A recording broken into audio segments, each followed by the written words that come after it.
Buongiorno e benvenuti a questo appuntamento con l'informazione su Telefriuli.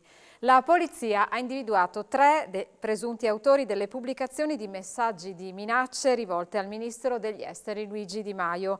Sono state eseguite 3 perquisizioni a Udine, Milano e Vicenza che hanno permesso di riscontrare sui telefoni la presenza degli account anonimi utilizzati per l'inoltro dei messaggi.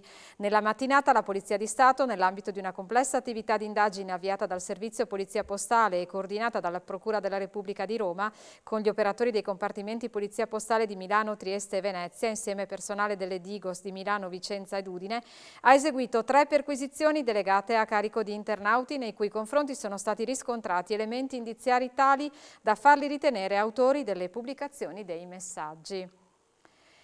Passiamo a Trieste. Stefano Puzzer, il leader delle proteste al porto di Trieste e successivamente in generale della contestazione al Green Pass, è stato licenziato dall'Agenzia per il lavoro portuale per giusta causa. Lo ha reso noto lo stesso Puzzer in un video postato in Facebook annunciando che si batterà con tutte le forze contro la decisione dell'azienda, l'Agenzia dei lavoratori portuali di Trieste. E ancora a cronaca, un 25enne residente in provincia di Pordenone è stato arrestato per detenzione ai fini di spaccio di stupefacenti e aggressione a pubblico ufficiale. Sentiamo tutto nel servizio di Alberto Comisso. Gli agenti della Polizia di Stato di Pordenone hanno arrestato un 25enne residente in addestro a tagliamento con l'accusa di detenzione di sostanza stupefacente destinata allo spaccio, resistenza e lesione a pubblico ufficiale. Il giovane si trovava a bordo di un'auto con un 45enne proprietario del veicolo. I 2 sono stati fermati dai poliziotti in via Udine. Durante il controllo il 25enne ha evidenziato segni di nervosismo, motivo per il quale gli agenti hanno deciso di approfondire l'accertamento, ma il giovane, colpendo al volto uno dei poliziotti che aveva tentato di bloccarlo, si è dato alla fuga, salvo poi essere raggiunto. Nelle parti intime aveva nascosto un bilancino digitale di precisione e un sacchetto di cellophane contenente 3 pezzi di hashish, un involucro contenente 5 pastiglie di sostanza stupefacente e 4 semi di canapa. Nel portafoglio aveva 605 euro, provento dell'attività di spaccio. L'uomo, che era con lui, approfittando della situazione, si è allontanato dal luogo del controllo, salvo poi successivamente presentarsi in questura. È stato denunciato per concorso nella detenzione ai fini di spaccio di sostanza stupefacente. Rimaniamo ancora a Pordenone. Se ci si imbatterà in uno scontrino lasciato sul parabrezza dell'auto sarà una multa e potrà essere pagata con il telefonino. A Pordenone è entrato in vigore il nuovo metodo digitale di pagamento per le sanzioni stradali della municipale. Pagare le sanzioni per la violazione del codice della strada a Pordenone sarà più semplice. Basterà il cellulare per saldare la multa attraverso il circuito Pago PA. Gli agenti della polizia locale stamperanno l'avviso di pagamento sul quale sarà riportato un QR code che consentirà al sanzionato il pagamento immediato.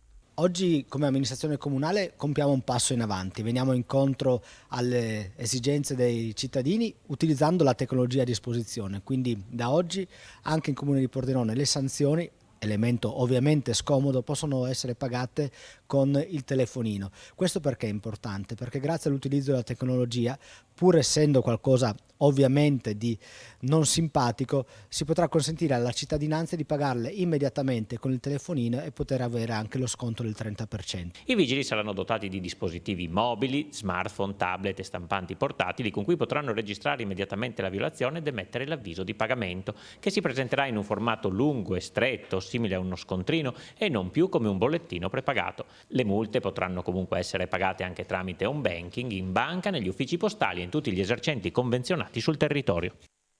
Torniamo adesso in provincia di Udine. Prosegue a Palmanova la sperimentazione dello scorso anno che tanto successo ha avuto tra visitatori e esercenti. La parziale pedonalizzazione di alcuni tratti di Borgo Cividale e Borgo Aquileia è una misura a sostegno di tutte le attività economiche. Sentiamo il sindaco Tellini e l'assessore Savi. E il nostro InfoPoint ha mantenuto in tutti questi mesi fino a novembre dell'anno scorso numeri alti di visitatori per la richiesta di informazioni. Questo ha fatto sì che un'attività che era stata proposta in via sperimentale l'anno scorso per consentire ai bar che affacciano sui borghi di poter avere degli spazi per occupare con i tavolini anche una porzione della strada sia stata richiesta dalle attività economiche stesse quest'anno e quindi il Comune si è attrezzato per concedere nuovamente questi spazi straordinari. Gli esercenti dei bar in cui nel recente passato hanno sofferto moltissimo e quindi erano delle categorie che andava aiutato.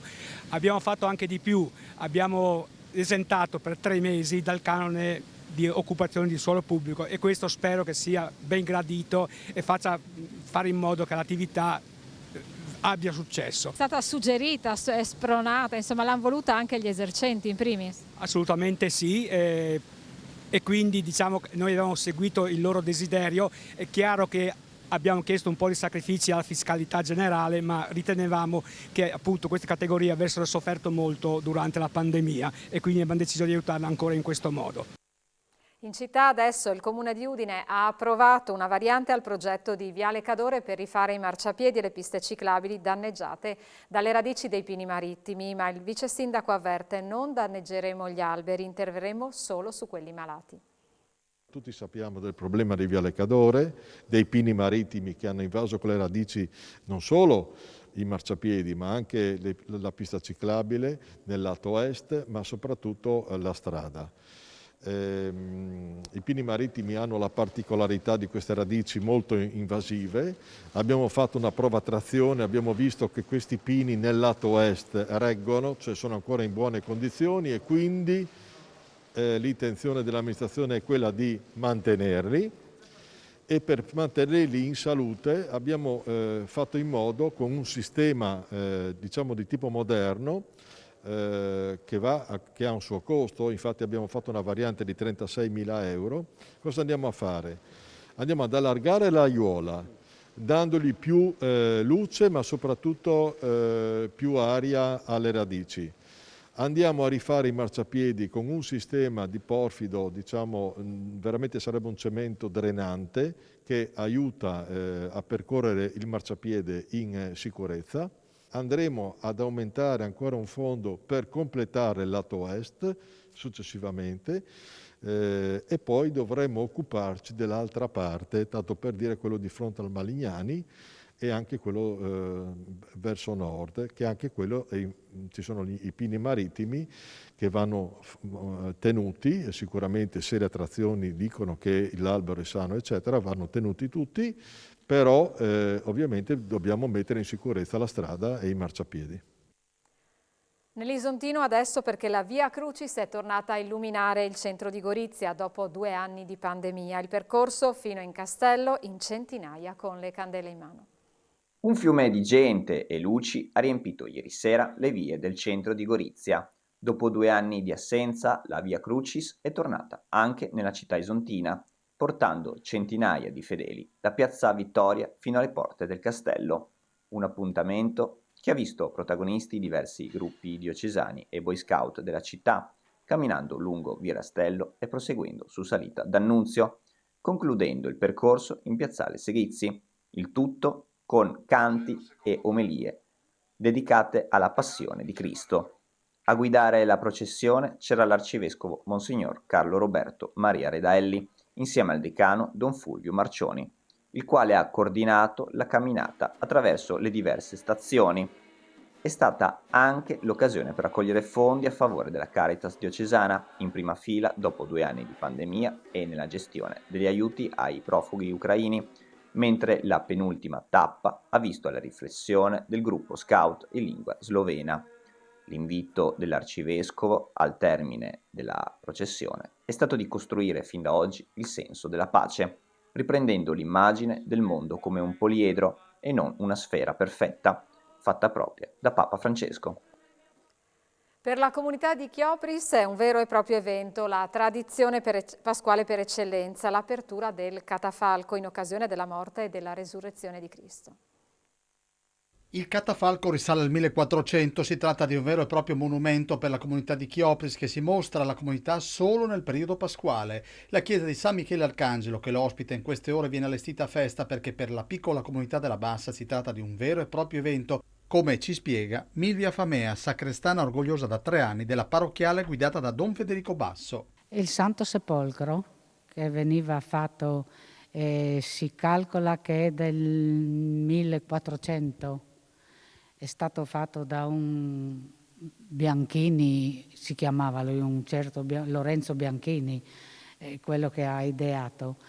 Poi è stato fatto per tanti anni e per diversi anni è stato anche che era messo da parte. Poi adesso c'è tanta gente qui che lavora, che dà una mano, hanno pensato di tornare a metterlo fuori. Noi siamo molto orgogliosi di questo. Ma oltre agli aspetti religiosi, la signora Milvia conserva un'altra tradizione che porta indietro nel tempo, quando questi luoghi appartenevano all'Austria. Il pistun. Cos'è il pistun? Il pistun è un dolce che è stato, dicono, viene fuori dall'Austria. Qui eravamo sotto l'Austria noi e hanno imparato a fare quel dolce lì. È un dolce salato. E in chiusura allo sport, il calcio, l'Udinese oggi al Friuli cerca conferme di risultati e prestazioni contro un Empoli praticamente salvo, ma mister Cioffi ha ammonito i suoi, la partita è difficilissima. Mi aspetto un Empoli, mi aspetto una partita difficilissima, è una squadra che principalmente abbiamo definito resiliente, quello che noi abbiamo analizzato in settimana con i ragazzi è che l'Empoli è una squadra con principi chiari e ben definiti, al di là delle due punte, la punta, il trequartista o le tre punte. Una squadra dinamica, una squadra veloce, una squadra che ha una transizione nelle due fasi, mi permetto di dire, tra le migliori in Serie A. Noi a 40 punti non ci siamo. Quando siamo a 40 punti e li abbiamo raggiunti senza stare a vedere cosa fa il Cagliari, cosa fa il Genova, cosa fa lo Spezia, possiamo parlare di ridefinire altri obiettivi che comunque non cambieranno perché saranno obiettivi domenica dopo domenica. Non possiamo permetterci il lusso di stare a guardare gli altri. La partita è Empoli, avversario difficilissimo che rispettiamo tantissimo, testa bassa e poi si parla, una tappa alla volta. Questo appuntamento con l'informazione su Telefriuli termina qui. Io vi ringrazio per essere stati con noi e vi auguro un buon pomeriggio.